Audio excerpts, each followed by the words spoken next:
All right, let's have a look at the world's worst middle of the road breakfast music radio show. It's Kieran and the Bish.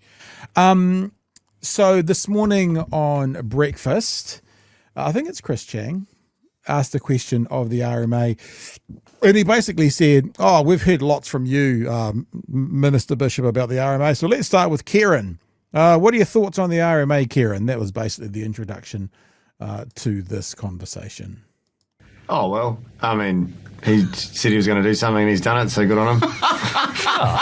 Bit of Christmas cheer, come on. I think that's what they call damning with faint praise. Yeah. It sounds like it. You'll say that, wouldn't you? The fact is that the RMA was reformed under the last government because the RMA was not fit for purpose, and we've always been critical of their decision not to, if they must change it, leave it as it is and amend it rather than scrap it completely, go back to the old RMA, which no one liked, and then take 2 years to replace it. So where we've landed, we are broadly comfortable with, but the process to get here, we've been very critical of. Which is an interesting way to look at it. It's fair, obviously, but now that they've landed, because I did hear some commentators in the last couple of days talking about this really needs to be a bipartisan passing of the bill now. Now that they're landed, are we therefore saying Labor's all good with this? I mean, we were talking to Rachel Brooking the other night and I was like, I don't hear too much about protection for the environment in this. I'm concerned that if a council gets in the way of development and developer can prove that it's financially impacting them, the council will have to remunerate them, which means, of course, councils aren't going to want to get in the way, which means are we going to see, green belts wiped out from here on in? But it sounds like from what Kieran's saying is like, we're okay with this, which I don't know if I'm surprised with or not, but that feels like the vibe. I don't know if that's necessarily accurate. I think Labor also acknowledged that the RMA needed some reform. Yeah. If they had a chance to reform it, do you think we'd have this fantastic with some absolutely unhinged help from ACT, like? If an environmental protection comes in and you reckon it might have harmed your business if it existed, then the council, who we've cut funding for, by the way, has to pay for it, is just insanity. Yeah. It's unhinged stuff. And to do it in the way that they've done it just exacerbates that. I don't think that if Labor were in government that it would be done like this. Yeah. Yep. All right. No, fair enough. Because then they do get onto the conversation and they do talk a bit about our environmental protections as well. Is there consensus around the assurances around environmental protections with the reform, Chris? There's a little bit of apprehension about whether actually that'll still be in place. Yeah, I think that's an issue that we're going to need to work through. I mean, I understand the concerns from some that there's not enough protection. What I would say, though, is that we don't have a clear system of environmental limits at the moment. We have some limits and some science-based limits around nature and things like that, but it's pretty all over the show, to be honest. One of the features of the new system is quite a comprehensive set of limits. That's been a bit missed in the coverage, which is fair enough. I'm not having a go at anybody. There's a lot to digest. So there's a chance to get into that next year, and there's a chance to work with other parties and other stakeholders to try and fashion something that works for everybody.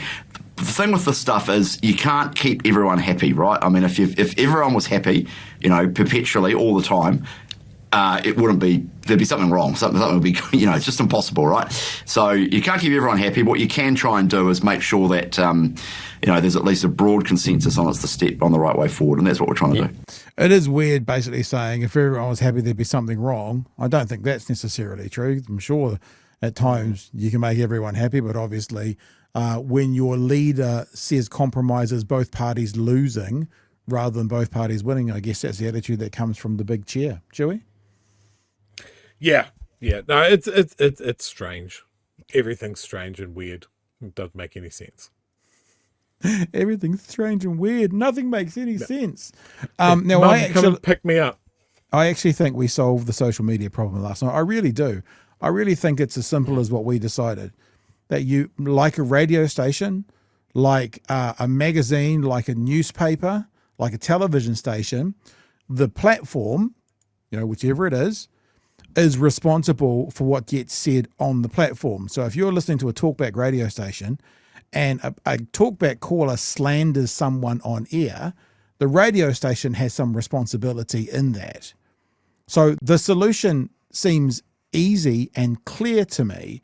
The solution is make social media platforms responsible for what gets said or done on the social media platforms, exactly like radio, exactly like TV.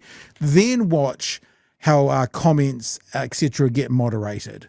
Then watch what happens when there's racist, abusive, threatening things on them. Then they'll have to deal with them.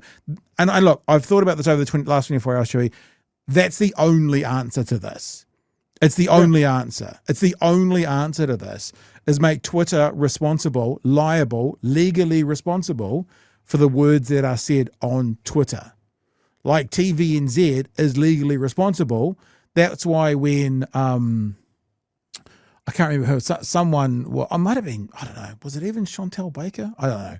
Someone took TVNZ to court for libel or blasphemy or boo-boos or something about something that was said in an interview. So yeah, I think it was actually, because was it something? Anyway, it was one of the guys or girls from the Disinformation Network said something that someone considered was libel in an interview on TVNZ. TVNZ was a part of the case. They also got taken to court, right? Libel on Twitter. Twitter should be a part of the case. Twitter should be part of the responsibility. That's the answer. So I don't think we need to play this, but I've got it queued up, so we might as well have a look at it. They're talking a bit about the social media ban in Australia. Social media. Australians now have this ban in place for under 16s. Are we going to get something like this in the next year or so, Kieran? Well, it's up to these guys. But if they do, we'll be. We're certainly watching it really closely, because we know that the online situation with social media can bring significant harm. And that's actually, no one's immune to that. It can bring a lot of harm regardless of your age, but it can bring a lot of harm especially to younger people. And it is world leading, really, what the Aussies are doing, and we're watching it very closely. So the principle we are broadly supportive of. How it is implemented is actually the key as to whether it works or not. So the government have signalled they're interested. We have said, yep, we'll work with you on that. But let's actually make sure we take the lessons from overseas as to what works and what doesn't. Chris, is there a way we can do this where actually the government's putting a bit of heat on the big tech companies too? Yeah, and I think if anything happens, inevitably that's what will end up happening. I mean, I think Kieran's right in the sense that Australia is actually, taking one for the team, so to speak. They're going out early and seeing what they can do, and there's big song and dance yesterday around it. But I also saw a lot of things from young kids saying, well, ha ha ha, I've got around it, I'm on, it hasn't worked. So there's obviously going to be some teething problems. I mean, nobody else has done this, and it is complicated, obviously. So let's wait and see how it goes. There's a select committee inquiry underway. There's obviously a members' bill in the ballot. Erica Stanford's doing some work from a ministerial point of view. I know Labor's got a members' bill, not specifically about this, but about something else. There's an ACT Party members' bill. So there's a lot of stuff going on here. And I think, next year you'll start to see that play out a bit. And personally, I am keen. I am really keen on doing something, but it has to, it has to work. It actually has to be effective, and that's what I think we're watching Australia quite closely for. Well, this is not going to be effective because, as you've just said, a VPN or something's going to get around it. I think we've just explained in great detail at the start of this clip the only effective way. I mean, put it this way, I challenge you to come up with a better solution than what we've just suggested, which is holding the platforms liable for what's said on the platform. That would be a better solution for that. Like, I can't think of one. And I've been thinking about it for at least 25 minutes. It's the only thing that makes sense. Yeah. Like if you considered it like a newspaper and you had an opinion writer that put out something that defamed someone or incited violence or whatever. It would have had to get past the editor. But if they went and published it, it would be the newspaper on the But the difference with that is if you've got the opinion, then they're probably employed by it. The thing is, a letter to the editor It also could be also could be a non-employed person in that newspaper that drags the newspaper into it. Like a talkback caller could drag the radio station into libel. Like an interview could drag TVNZ into a court case. So even think about it beyond like what a reporter would say or a columnist would say. Like people who use that platform, who aren't a part of that platform, can still cause that platform to be somewhat liable. That's it. That's the answer. I'm sorry. That's the answer. If anyone's watching from Labor and you're in government next year, that's the fucking answer. And that will clean up social media like that overnight. It'll clean up social media. Because do you think they want $50 million fines? Of course not. Of course not.